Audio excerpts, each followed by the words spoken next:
Que des millions et des millions de dollars détournés, des millions de dollars dans des caisses des privilégiés, dans des poches aussi de personnes qui sont proches du pouvoir. Pour en parler, nous allons recevoir pour vous Yves Bouya. Bienvenue, monsieur Yves Bouya. Merci Jean-David Kilolo. Je pense que c'est un honneur, mais avant d'entrer dans les vifs de cette émission, je tiens à présenter mes condoléances les plus sincères à cette très grande chaîne de télévision Télé 50 qui a perdu un de ses éléments, un de ses fils maison. Je pense à M. Lunga Rigen, que je voyais les rares fois sur les couloirs de la télévision Télé 50, quand j'étais invité par Jean-Marie Kassamba pour l'émission Club 50. Des fois, c'est lui qui m'a accueilli, avec qui j'échangeais, on discutait. Et il m'aimait beaucoup. Et parfois, il partageait mes analyses et il aimait beaucoup mes positions. Alors, voilà quelques jours, j'avais été informé de sa disparition. J'avais très mal au cœur. Mais je pense qu'il nous a juste précédé dans l'au-delà. C'est des condoléances que je présente ici à sa famille biologique. Je présente ici à la presse. Il fait partie de cette grande famille presse. C'est un confrère, bien que lui est régisseur. Mais vous savez que dans ces métiers, on ne peut pas se dire journaliste qu'on n'a pas des gens qui travaillent dans l'ombre pour que vous puissiez avoir les décors, la présentation, les formats de ce que nous avons toujours présenté au public dans nos maisons. Mais il y a un grand travail qui s'est fait déjà en amont avec l'équipe technique, même avec les caméramens, avec les régisseurs. J'ai appris qu'il a levé du corps, c'est pour demain également l'inhumation. L'inhumation, effectivement. Au cinquantenaire. C'est aujourd'hui. C'est aujourd'hui au cinquantenaire.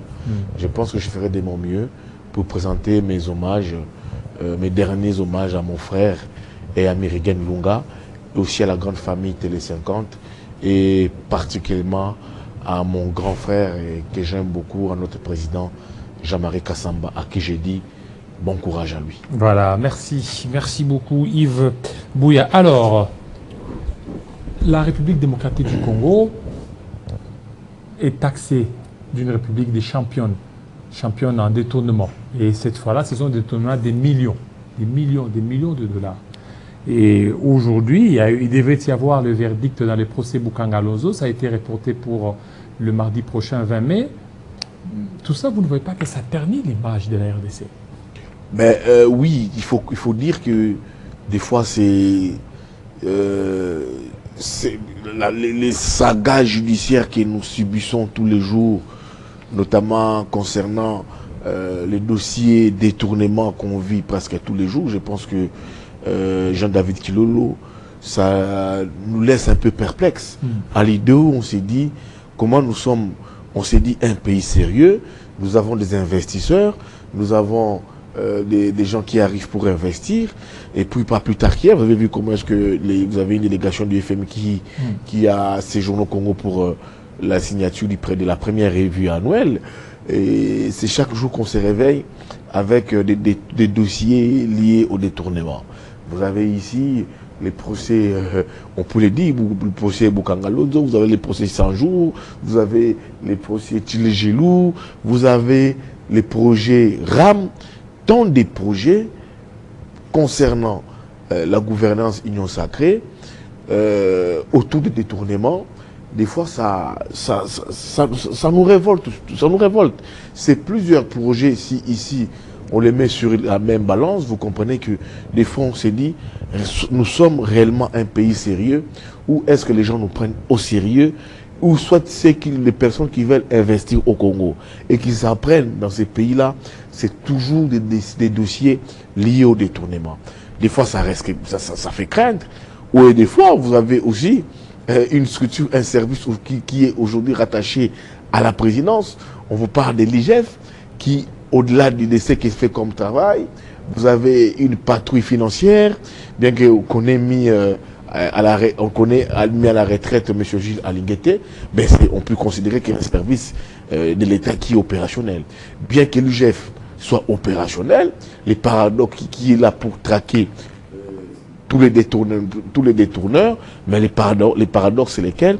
Vous avez chaque jour au Congo, quand on s'élève, vous avez des étoiles, des dossiers concernant les détournements. Alors qu'il y a beaucoup de structures de contrôle, l'IGF, CNRF. Beaucoup de structures de contrôle de l'IGF, CNRF, beaucoup de structures de contrôle que le président de la République a lui-même créées, mais on se réveille chaque matin avec des dossiers de détournement. Et quand ces fonds sortent des caisses de l'État, ce sont malheureusement des fonds qui restent dans les poches, vont dans les poches des individus, et vous ne voyez pas les projets pour lesquels ces fonds sont sortis être accomplis. C'est quand même, ça va quand même, ça chagrine nos cœurs. On se dit, nous sommes sérieux, on est un pays qui doit être un pays, qui doit toujours être sur orbite, qui doit s'appeler un pays de détournement. Ça agace un peu.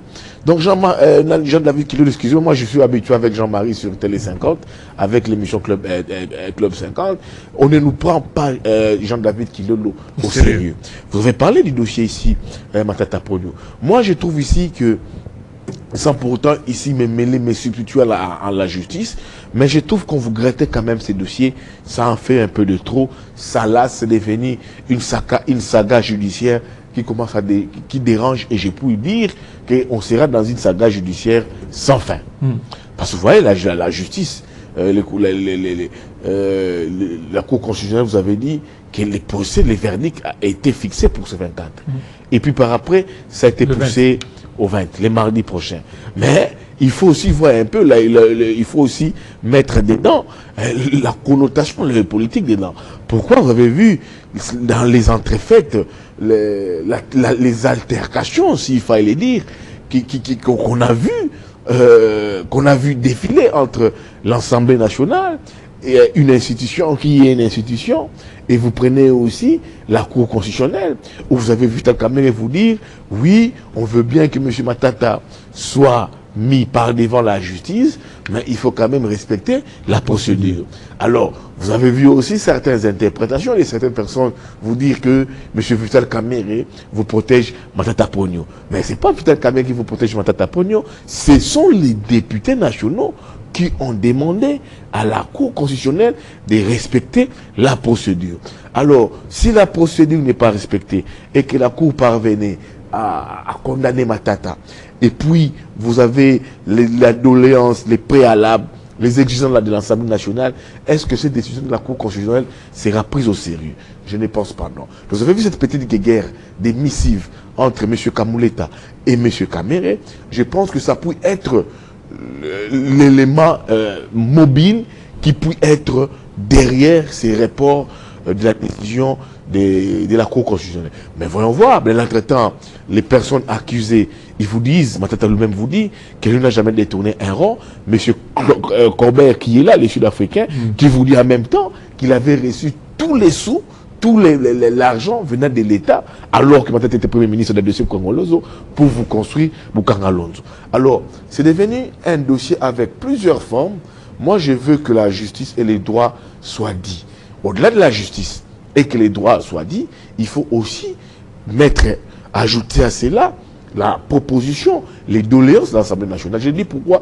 Vous avez vu, on nous a révélé ici les dossiers Nicolas Kazadi, qui voulait aussi, on nous dit, je ne le confirme pas, qui avait été pris manu militaire, d'après plusieurs sources, des Moujimaï jusqu'ici à la capitale, mais il allait être aussi jugé en procédure de flagrance. Mais il a relevé, il a mis en cause l'article 107. L'article 107 sur ses immunités. Alors, si M. Nicolas Kazadi les fait, il s'est dit que les députés nationaux ne peuvent pas l'arrêter comme ça. Il faut, il joue de ses immunités. Je vois que Matata entre aussi dans ces mêmes cas de ses immunités. Aussi, monsieur Nicolas Kazadi, vous avez aussi son dossier. Dossier lampadaire, dossier forage. il y avait une commission qui avait été mise en place au niveau de l'Assemblée nationale. Moi, je me rappelle, cette commission avait été chapeautée par le député Guy Mafuta Kabongo, Madame Dorothée Madi, qui est députée nationale. Et l'Assemblée nationale, c'est du temps quand même le président de l'Assemblée nationale, la commission avait dit que nous, Assemblée nationale, nous sommes d'accord que M. Nicolas Kazadi aille répondre par devant la justice, mais qu'on n'élève pas ses humilités. Et si on trouvait en lui des cas sérieux de culpabilité, des indices sérieux de culpabilité, et là, on demande à la justice de revenir au niveau de l'Assemblée nationale pour que l'Assemblée nationale puisse décider sur la levée de ses immunités. La même procédure que l'Assemblée nationale avait exigée avec une Assemblée nationale où Kamere et même était toujours président de l'Assemblée nationale, c'est la même procédure que la même Assemblée nationale exige du cas de Matata Pognon. C'est là où j'ai dit, c'est pas un Kamere qui vous protège Matata Pognon. Il fallait aussi dire que c'est même Kamere qui vous protège aussi Nicolas Kazadi. Il faut le dire encore, c'est le même Kamere qui vous protège, qui vous aussi protégé Némona Ntiemi. Kamere ne vous protège pas les individus. Je pense que Vital Kamere reste dans les prescrits, dans les prélats, dans les préalables de la loi et à la volonté des députés qu'il faut respecter la procédure. Les bons droits, c'est le respect de la procédure. Je ne vois pas l'empressement, la précipitation de la Cour constitutionnelle dans ces procès qui vous dit qu'il faut que Matata soit réellement jugé. Oh, d'ailleurs, il avait déjà été jugé dans les premiers dossiers au niveau du Sénat. Oui, mais pour le Sénat, M. Matata Pognon, ses immunités ont été levées pour les dossiers à réalisation. Où vous avez vu, même les PG Mokolo ont présenté ses excuses à M. Matata Pognon parce que les dossiers avaient déjà été clos. M. Matata Pognon a changé de statut parlementaire. Il n'est plus sénateur, il est député. Alors, si la Cour constitutionnelle dit que le dossier est en cours, est en phase préjudicielle, il faut qu'on lève ses unités, il fallait que la Cour constitutionnelle les fasse aussi au début du procès. Et c'est deux dossiers différents. Donc, M. Matata Pognon a changé des statuts parlementaires, il faut que la Cour constitutionnelle respecte la procédure. Si la Cour ne le fait pas, la Cour elle-même enfreint les bons déroulés de ces procès. Tous nous voulons voir, nous voulons comprendre aussi Selmassi. Alors qu'il y a déjà un arrêt sous Kalouba, arrêt RP 001. La Cour s'était déjà déclarée incompétente. La Cour s'était déjà déclarée incompétente. C'est là où je dis que la Cour constitutionnelle ne donne pas l'image que de donner une connotation politique à ces dossiers. C'est l'image que ça donne maintenant. Cet acharnement. Qu'il y a un acharnement autour de Matata Pognon. Et vous savez, même Matata Pognon vous dit, ses proches vous disent, parce que cet acharnement lui colle à la peau, c'est parce qu'il est refusé d'adhérer dans l'union sacrée. Donc, la Cour constitutionnelle ne doit pas jouer le rôle de cette Cour qui doit régler des comptes politiques à X ou Y. Non, elle doit être une Cour au milieu du village. J'avais apprécié cette Cour constitutionnelle quand elle avait levé sa décision sur le dossier Maurice Katumbi, sur le dossier sur plus d'autres compatriotes. Donc, elle doit rester neutre au milieu des villages, elle doit respecter la procédure. Et si elle respecte la procédure, les Congolais voudront bien voir les dossiers Matata aboutir. Mais si la Cour enfreint, viole les règles, la procédure en la matière, je pense que la Cour elle-même bloque ces dossiers. On sera dans une soif où le dossier Matata va rester suspens. On ne comprendra pas qui a réellement détourné les derniers publics, soit les fonds publics dans ces dossiers Bukanga Lonzo. Voilà, le dossier Bukanga Lonzo, les dossiers Nicolas Kazadi et tant d'autres dossiers, ce sont des dossiers liés au détournement. Nous savons que pendant ce temps, le pays est en train de faire des beaux yeux aux États-Unis d'Amérique pour un deal minier. Et on sait très bien que les États-Unis d'Amérique n'acceptent pas la corruption. Est-ce que ça ne risque pas de capoter les choses, que ça puisse jouer à notre défaveur? Non, moi je veux que, vous voyez, nous sommes dans une perspective d'un accord avec le Rwanda, mais sous l'aval, sous orientation des États-Unis d'Amérique. Les États-Unis d'Amérique, que l'administration Trump ne donne pas l'image que M. Trump et son administration est venu faire une COP à la tête des États-Unis. Nous sommes la République démocratique du Congo, nous sommes riches, aussi, je m'oppose. Je suis ici d'accord avec les propos du président de la République lors de son allocution avec la presse, où il avait dit qu'il n'allait pas brader les minéraux du Congo au profit des intérêts des XY. Moi, je pense que ça a été mon combat. J'avais alerté l'opinion. Le président de la République nous a donné des garanties quant à ce. J'applaudis cette position du président de la République de ne pas brader nos minéraux. Donc, je disais ici, nous sommes la République démocratique du Congo, nous avons tout. On veut nous faire signer un accord avec le Rwanda du moment où le Rwanda ne régorge rien. On veut nous faire signer un accord où on doit se mettre en cogestion de nos minéraux, de nos espaces, soit de nos richesses avec le Rwanda. Il ne faut pas le faire. On ne peut pas ici, au nom de la paix, où il faut obtenir un accord à la va-vite qui va légaliser les pillages de nos richesses, de nos richesses par les Rwandais. Non. Il faut aller, ce que nous proposons. Nous avons les richesses, nos richesses. Le Congo, si le Congo quittait de cet accord avec les Rwandais, avec les États-Unis, je pense que cet accord n'aura plus lieu. C'est aussi le cas avec l'Obito. Donc nous sommes dans un schéma où on peut exiger, imposer un rapport de force avec les États-Unis, avec les Rwandais, pour retrouver la paix dans l'Est. Ça, on peut le faire.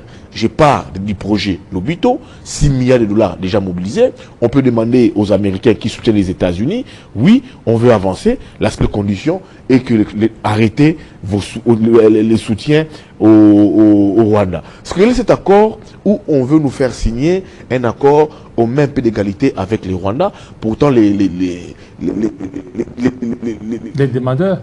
Pas les demandeurs. Les dégâts collatéraux, c'est nous qui subissons. On veut nous faire signer un accord au même titre que les Rwandais où nous sommes victimes. On veut nous faire signer un accord où, vous voyez dans l'accord, les caractères contraignants n'y est pas. On veut nous faire signer un accord où même les réparations pour les victimes n'y s'y trouvent pas. C'est là moi je m'étais opposé. Je pense qu'on doit aller mollo, on doit revoir ça. On doit faire signer un accord pour où on va voir le Congo doit être rétabli dans ses droits. Encore un message que lance à l'administration Trump, si on doit faire signer cet accord avec les Américains, que nous-mêmes, au-delà de l'administration Trump, que nous-mêmes, la République démocratique du Congo, puissions donner un exemple des bons élèves. On ne peut pas signer aujourd'hui un accord avec l'administration Trump où on se réveille chaque matin, nous avons le détournement. C'est ça, détournement. Le climat des affaires pose problème. Les investissements posent problème. Quand les gens veulent investir pour le Congo, où ils ont toutes les tracasseries. Et là, nous-mêmes, on se met en difficulté. Donc, on doit, dans cette perspective de cet accord qu'on veut signer avec les États-Unis des États-Unis d'Amérique, avec une contrepartie de la sécurité, et on met en avant-plan nos richesses, on doit faire preuve des bons élèves. Moi, je pense que, sans pourtant les confirmer, tout ce qu'on subit en termes, bien qu'il y ait des avancées, en termes de gouvernance, je ne vais pas dire que sur la gouvernance du Tshisekedi, tout est noir. Ça, je vais faire les lits des Satan, les lits des diables. Je suis journaliste, je ne suis pas politique, où il faut tout le temps charger les régimes, dire que tout est noir, et des avancées qu'il faille applaudir. Mais aussi, nous, République démocratique du Congo, on doit donner l'exemple des bons élèves en matière de bonne gestion. Donc moi, je pense aussi, le blocage au-delà de la milice, au-delà de la question du rétablissement de la paix, je pense aussi les blocages se situent aussi au niveau de la bonne gouvernance. La bonne gouvernance de cet accord avec les Américains. Les États-Unis veulent voir clair concernant la bonne gouvernance, concernant la gestion de nos minéraux. Pourquoi? Vous savez, aujourd'hui, on a presque tout cédé en termes de nos matières stratégiques et minéraux aux Chinois. La Chine, aujourd'hui, a presque tout scellé en termes de matières premières avec la République démocratique du Congo. Les Américains elles-mêmes a presque tout vendu avec les Chinois. Vous avez le cas de Tenke Fungurume. Alors, vous savez, aujourd'hui, une Amérique qui se sent un peu exposée vis-à-vis de la montée de la Chine en termes économiques et en termes minières. Et vous avez vu, c'est cet États-Unis qui fait encore revenir au niveau de la République démocratique au Congo pour tout renégocier, Alors, au-delà de cela, de cet accord militaire qu'on veut obtenir, de cesser les feux avec les M23, par les canaux des Américains. Les Américains aussi, au nom de cet accord de paix, veulent aussi investir. Mais le degré d'investissement, les assurances autour de l'investissement doivent venir de la République démocratique du Congo. On doit faire les bons élèves. Mais comment on peut faire les bons élèves quand on se réveille chaque matin? Vous avez des détournements en cascade dans chaque ministère, dans chaque secteur. Vous avez les ambassades qui vous font les monitoring, vous avez les chancelleries qui vous font les monitoring, vous avez des investisseurs qui viennent ici, quand ils veulent injecter de l'argent dans tel projet, dans tel secteur, ils vous disent, en retour, c'est des tracasseries. Donc, au-delà de tout, les gouvernements congolais, dans la perspective de la signature de cet accord, doit afficher l'image d'un bon élève qui est prêt à signer un accord où ça sera un accord gagnant-gagnant et non nous donner tous les jours une image d'un pays où chaque jour vous avez des détournements en masse, des détournements en cascade et en termes de millions de dollars. Est-ce qu'avec ces détournements, les États-Unis peuvent se rétracter? Ça peut se rétracter. Vous savez, l'administration Trump, c'est une administration qui est dans les business. Trump est businessman. C'est cela que j'ai compris que c'est là où a tapé fort l'administration Tshisekedi. Vous voyez quand ils disent la contrepartie, c'est la sécurité. Alors, Trump, quand tu comprends bien, il est dans les business.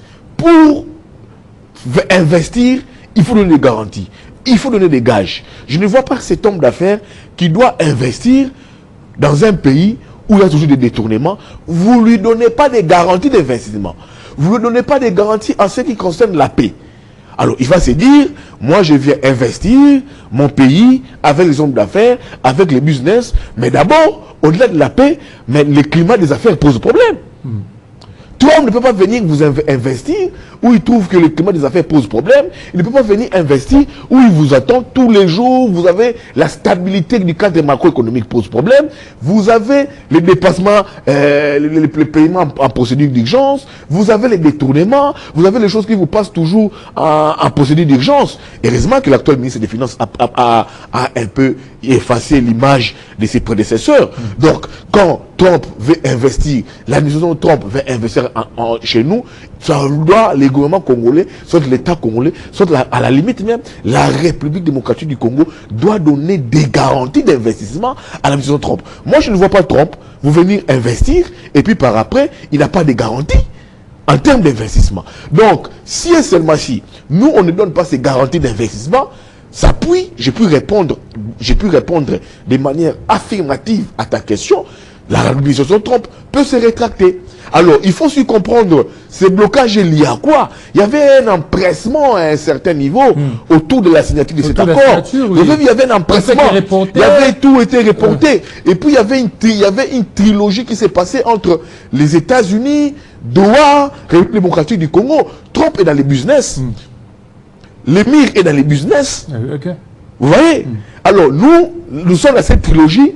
Bien que les États-Unis, qui ont utilisé les Rwandais pour piller, déstabiliser le Congo, les Américains ne veulent pas lâcher les Rwandais, mettre dans le business, dans le hubble, aussi les Rwandais. Mais la trilogie de cette coopération tourne autour des Américains, des Qataris, et de la République démocratique du Congo. Et ce qui regorge les pays dans la trilogie, la partie qui regorge plus des matières premières, les richesses, c'est la République démocratique du Congo. Et les Qatar et les États-Unis veulent investir chez nous. Alors, s'ils ne trouvent pas de garanties, ça peut se rétracter au-delà de la paix. C'est là où je dis, les signaux de la bonne gouvernance doivent faire partie, je vous dis ici, de cet accord. Les garanties de la bonne gestion, de la bonne gouvernance doivent faire partie de cet accord pour garantir les partenaires qui veulent venir investir chez nous. La contrepartie qu'ils vont nous donner, ça serait la paix et la contrepartie, ça serait l'investissement. On ne peut pas venir investir où il y a des bruits de bottes, où il y a des tueries, où il y a l'instabilité. Non. Donc, eux peuvent nous apporter la paix, mais les richesses qu'ils veulent recevoir de nous, avoir de nous, que moi je dis doit être de manière équitable. L'accord doit passer au niveau du Parlement, mais les garanties de la bonne gouvernance, les garanties d'investissement doivent venir de nous. Qui doit être ces acteurs qui doivent négocier? Ce ne doit pas être des Chichiboy. Vous connaissez les Chichiboy? Ces gens qui veulent s'enrichir au dépourvu de la République, les Chichiboy. Ils vont signer des accords pour la République, mais après, la République s'appauvrit, les accords ne sont pas respectés, et puis, eux s'enrichissent. Je parle d'un cas ici, vous avez ici les ports en eau profonde des bananas. Où en sommes-nous? Ça pose problème. Je fais une enquête sur l'aéroport de la Loano. J'apprends qu'il y a beaucoup de sources. On a amené le président de la République pour poser la première pierre pour la construction de l'aéroport de la Loano. Mais j'apprends de mes sources, l'investissement pose problème. Le financement pose problème. Vous voyez, les montages financiers posent problème. Où est l'argent? Depuis que le président de la République ait posé la première pierre. Mais où en sommes-nous pour la construction de cet aéroport de la Loano? Où en sommes-nous? Depuis voilà des mois, depuis que le président de la République ait posé la première pierre, il n'y a rien. Donc il y a des gens qui vont discuter au nom de la République, mais qui appauvrissent la République, mais en partie, ce sont eux qui s'enrichissent. C'est des choses que nous devons éviter. Si aujourd'hui on va voir la paix avec nos minéraux, je ne peux pas les refuser, mais on doit mettre qui en avant, quel membre du gouvernement, quel partenaire, quel collaborateur du président de la République. Donc, ces garanties d'investissement, Jean-David Kilolo doit aussi venir de nous. Mais moi, je pense que s'il y a cet accord-là entre nous, les États-Unis, les Qatar et mis en veilleuse, je pense que la partie investissement pose un petit problème et que là, les États-Unis ne peuvent pas engloutir beaucoup d'argent chez nous. Les Qataris ne peuvent pas mettre beaucoup d'argent chez nous et puis après, ils n'ont pas de garantie. Je vous fais une révélation avec les Rwandais, Jean-David Kilolo. Vous savez aujourd'hui qui vous construisent les Rwandais? C'est les Qatar. Le Qatar. La flotte rwandaise des Rwandais, c'est les Qatar. Les Qataris sont allés investir parce qu'ils ont vu que ces pays respectent le climat des affaires. Le Rwanda est devenu une plaque tournante en Afrique. Et aujourd'hui, le Qatar est allé investir. Mais peut-être avec tout ce qui pue au Congo, tout ce qui s'appuie au Congo. C'est ce que j'ai dit ici. Au-delà de tout, nous devons d'abord apprendre à devenir sérieux comme pays. Nos dirigeants doivent apprendre à devenir sérieux vis-à-vis des dirigeants de d'autres pays. Le business ne doit pas être un business entre pays, qu'on puisse transformer un business entre individus et pays. Alors, c'est un business entre État et État, et les deux États gagnent équitablement. Pour terminer, on a suivi Nicolas Kazadi qui a fait des déclarations, mais ce sont des déclarations très graves. L'argent des projets, on se le partage, et puis on réfléchit après. Projet. Mais on a vu avec l'actuel ministre des Finances, certains experts parlent d'une orthodoxie financière. Qu'est-ce qui a beaucoup plus bougé dans Non, je vous ai dit ici, Jean-David Kilolo, moi je ne suis pas quelqu'un qui voit les noirs partout. Je suis une personne qui sait apprécier.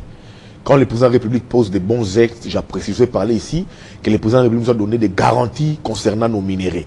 J'ai dit d'accord, j'ai applaudi, j'ai aimé l'élan que le président de la République nous a donné. Ça a été une petite victoire pour moi. Ici, il faut reconnaître aussi que l'actuel ministre des Finances, M. Doudou Fouamba, a complètement effacé l'image de ses prédécesseurs. Depuis qu'il est là, j'apprends. Moi, j'ai fait un plaidoyer sur les barrages de Katende. J'étais au Kassai avec vous, en Boujima, et avec vous. J'ai vu que le Kassai n'était pas électrifié. Je suis rentré, j'ai fait un plaidoyer sur l'électrification du Kassai. Aujourd'hui, on nous a balancé les ministres des Finances, Doudou Fouamba, sur fonds propres. Il n'est pas allé chercher ailleurs Banque mondiale, FMI. Il s'est trouvé les moyens pour vous relancer Katende après 9 ans. Depuis 2016, il vous dit que non, on relance Katende sur 3 phases. La première phase, ça sera 24 mégabytes, 16 mégabytes. La deuxième phase, 32. La troisième phase, 16 mégabytes pour un total de 64 mégabytes. Où vous allez poser l'argent, c'est sur fonds propres. La même entreprise Angélique internationale, parce que la même entreprise qui avait fait les travaux de construction de ces barrages depuis 2016 sous Joseph Kabila. Pourquoi? Parce que l'entreprise a été maintenue, parce que ça fait déjà mener une étude de faisabilité. Changer d'entreprise, ça allait encore faire long en termes d'études. Voilà, avec Katende, le Grand Kassai sera électrifié. Demain après-demain, ça sera Chopo. Demain après-demain, ça sera notre problème. Donc ça vous dit qu'avec l'actuel ministre des Finances, Doufamba, Likonde Liboutai, l'argent des Congolais serve à servent, ne sont que réversés pour l'intérêt des Congolais. Donc ça, avec Katende, on peut applaudir. Je pense dans 24 mois, les 16 mégabytes seront déjà disponibilisés, seront déjà disponibles, et en attendant la suite. L'image de ce président, il les a complètement effacés. Ici, depuis que M. Fouamba est là, il faut le dire, le projet Katende est porté. On n'a pas posé l'argent hier où l'État congolais a dépensé l'argent comme les centres financiers. Les gens viennent vous investir ici, mais on vous prend l'argent des Congolais pour construire, et puis vous avez des partenaires qui ne payent pas l'argent. Qu'il arrive, il efface l'image de ses prédécesseurs de Doufamba. Vous n'avez plus ici les paiements procédures d'urgence. Vous avez la stabilisation du Congolais, la stabilisation de fonds congolais depuis une année qui est maintenue à 24, à 68. À 28, excusez-moi. Vous avez la stabilisation de l'inflation qui a quitté des 23 jusqu'à 7%. C'est quand même encourageant. Vous avez aujourd'hui, mon frère ami, depuis que ce gouvernement-là, avec Doudou Fouamba, avec qui travaille, vous avez quitté les réserves d'échange, a quitté les 900 millions pour aller vers les 6 milliards. C'est quand même encourageant. J'apprends ici les problèmes des militaires. Il faut encourager ça. On a quitté ici les militaires qui sont au front, ils ont maintenant $500. C'est quand même encourageant. Vous avez les militaires qui vous appellent, qui vous disent que leur prime a été doublée. C'est quand même encourageant, bien qu'il faut aller quand même trop loin. Donc moi je pense que ici, c'est quand même encourageant avec l'actuel ministre des Finances, Doufamba, mais je pense qu'il faut faire plus pour l'intérêt des Congolais. J'ai encore suivi, peut-être aussi les débats qu'on a suivis ici, autour de la construction, la prison de Kisangani. J'ai suivi les mises au point de ces deux ministres. Le ministre Constant Moutamba, qui a dit que l'argent n'est pas sorti du trésor public, qui loge toujours, les fonds est toujours logé au niveau du ministère de la Justice. Et qui serait bloqué par Sénaref?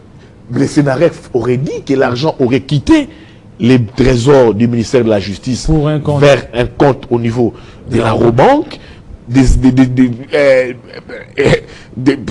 Je vois, c'est les propos qui est ni les ministres Constant Moutamba. Il vous dit que l'argent il est là, c'est ce qui m'a confirmé, l'argent est là.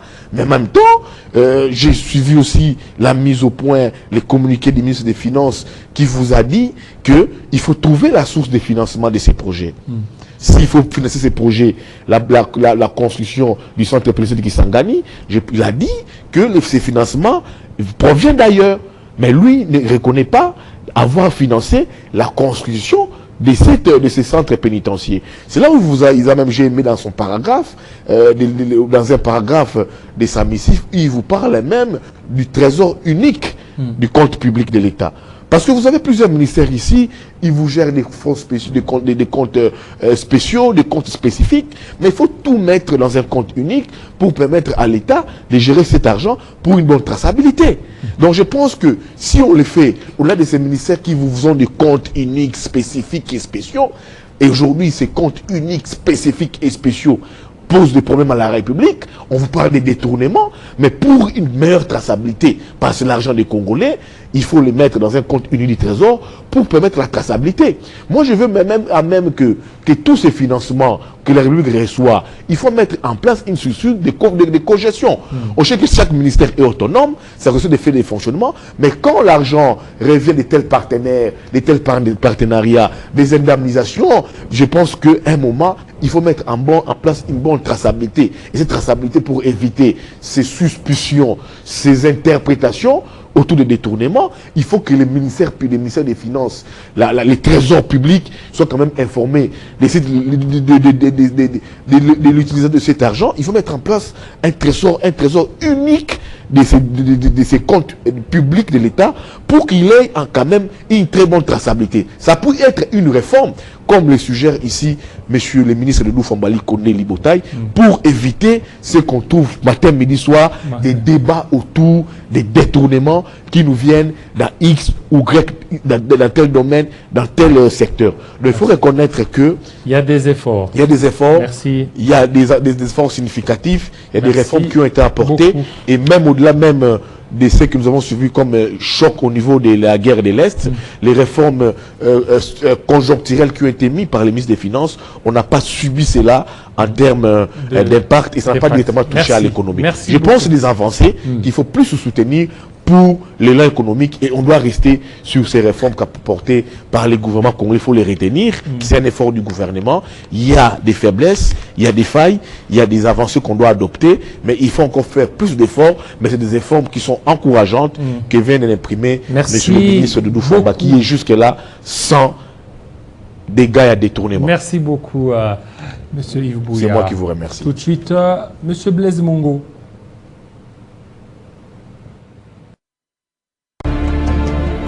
Le monde change. Les temps paraissent incertains. Ce que l'on entend est souvent différent de ce que l'on voit. Alors, nous recherchons la vérité. Quand on ne rencontre qu'une partie de l'histoire, nous perdons confiance. À temps des crises, nos rêves, nos espoirs et nos souhaits d'un avenir meilleur dépendent d'une presse libre. Sur Télé 50, nous vous importons les nouvelles que les gens prennent les risques de voir. Nous connectons le monde et l'unissons à la vérité. Télé 50, c'est l'actualité dans la totalité.